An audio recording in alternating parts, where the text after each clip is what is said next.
Result आपकी party ने क्या एक्सपेक्ट किया था? ये आपकी अब तक की सबसे बड़ी हार में से एक है। 2019 के बाद एक बहुत मैसिव डिफीट है आपकी पार्टी में, जहां आपने जनता का भरोसा खोया, सरकारें गई और आप अपने सहयोगी भी, उनको भी आप हर्ट कर चुके हैं, उनका भी अपमान कर चुके हैं। आपने तो बहुत कुछ खो दिया, आपने कुछ आत्ममंथन किया। आपसे मेरा तात्पर्य आपकी पार्टी से है।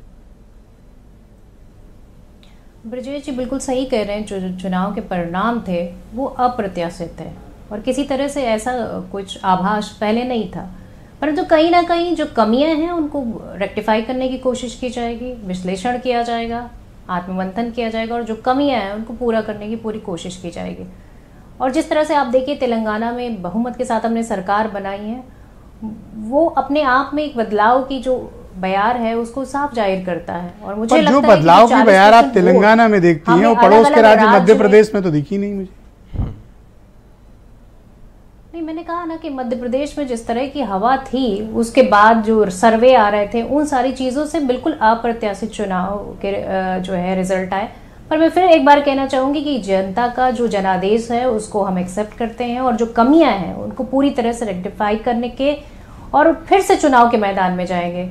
हम थके नहीं हैं, हम निराश जरूर हैं पर थके नहीं हैं और जनता के बीच जनता के मुद्दों को लेकर जाएंगे। क्या आप आत्ममंथन करने के लिए तैयार हैं कि आपकी पार्टी को इतनी बड़ी डिफीट कैसे मिली? जो था आपके पास वो भी बीजेपी ले गई, चिंतन की बात, राजस्थान एंड छत्तीसगढ़ ले गई। नहीं, ये तो देखिए ऐसा नहीं है। कर्नाटक भी हमने जीता है, हिमाचल भी हमने जीता है और देखा जाए तो तेलंगाना भी हमने जीता है। और इसलिए ये चुनाव में जो जीत हार है वो एक सबक की तरह कांग्रेस पार्टी लेगी और जिस तरह का काम करना चाहिए और जो कमियां रही हैं उसको पूरी तरह से फिर से काम करने पर लगेंगे। कौन रिस्पॉन्सिबल है? केंद्रीय नेतृत्व या राज्य का नेतृत्व? देखिए ये कलेक्टिव रिस्पॉन्सिबिलिटी होती है। मैं किसी एक के सर पे ये ठीकरा नहीं फोड़ा जा सकता। चुनाव कोई एक व्यक्ति नहीं लड़ता, चुनाव पूरी पार्टी लड़ती है। चुनाव का हर एक नेता चुनाव प्रचार में सम्मिलित होता है, चाहे वो शीर्ष नेतृत्व हो, चाहे वो जो है राज्य का जो है चुनावी जो है नेता हो। पर मैं समझती हूँ कि कहीं ना कहीं एक पूरी तरह से जो फेलियर है वो पूरी पार्टी के लिए है और पूरी पार्टी को चिंतन करने की जरूरत है। 24 में आप कैसे खड़ी हो पाइएगा जब बात जनता तक पहुंचाने में? जब ये हालत आपकी अभी हुई तो 24 में तो आप बीजेपी के खिलाफ खड़े हो पाना आपके लिए बड़ा कठिन हो जाएगा। अलायंस के पार्टनर्स को भी आपने निराश किया। परसेंटेज नहीं, जो वोट परसेंटेज आप देखिए कहीं ना कहीं 40% है और कहीं हम इतने जो है निराशा में नहीं है। आज भी हम होपफुल हैं और आज भी हमारे अंदर ये है उत्साह कि हम कहीं ना कहीं जो उत्तर प्रदेश को लेकर आप लोगों ने क्या तय किया है, मैं जानना चाहता हूँ।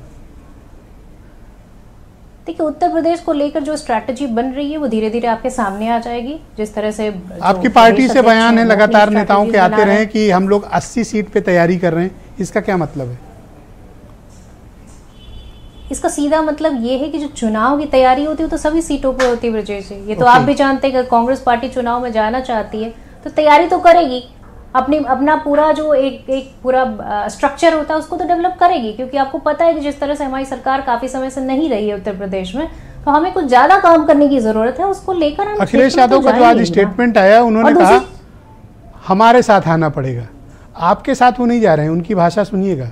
अब आपको उनके साथ जाना पड़ेगा उनके पास और आपका तापमान उतर गया है आपकी पार्टी का। उत्तर प्रदेश के देखिए बड़े नेता हैं, उनको अपनी बात कहने का अधिकार है और उसके साथ में जो भी शीर्ष नेतृत्व डिसाइड करेगा। 6 तारीख को ऑल पार्टी मीटिंग है जिसमें जितने भी इंडिया गठबंधन के जो नेता हैं, बड़े बड़े नेता, उन सबको इनवाइट किया गया है। बैठकर डिस्कशन करेंगे और जो भी बात 3 महीने आपने किसी को हेलो नहीं किया, एक मैसेज तक नहीं भेजा, अब आप कह रहे हैं 6 तारीख को आओ और इकट्ठे हो जाओ। देखिए 3 महीने की अगर बात की जाए तो पूरी तरह से चुनाव में जो राज्य के चुनाव थे वहां 1 to 1 अगर देखा जाए तो कांग्रेस पार्टी का जो चुनाव था वो भारतीय जनता पार्टी के साथ था।